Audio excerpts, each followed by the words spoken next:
Hello everyone and welcome back. In this video I'm going to walk you through how to change company phone number on Intuit's QuickBooks.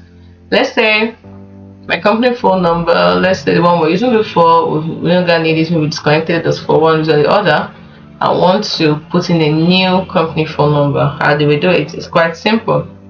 So from the home page of your Intuit QuickBooks, the next thing you do is click on your company name, and to open up the manage account and settings option, which is this option, and then you go to contact info here and you click on the pencil icon. You can see the company phone number here, so you simply change it to the new one and then put in the new phone number, and that's it. You click on save, and next you click on done. As you can see, we can only put in one for now. Hopefully they'll change it soon. And that is it. It's as simple as that. Hope you found this video helpful on how to change company phone number on Intuit's QuickBooks.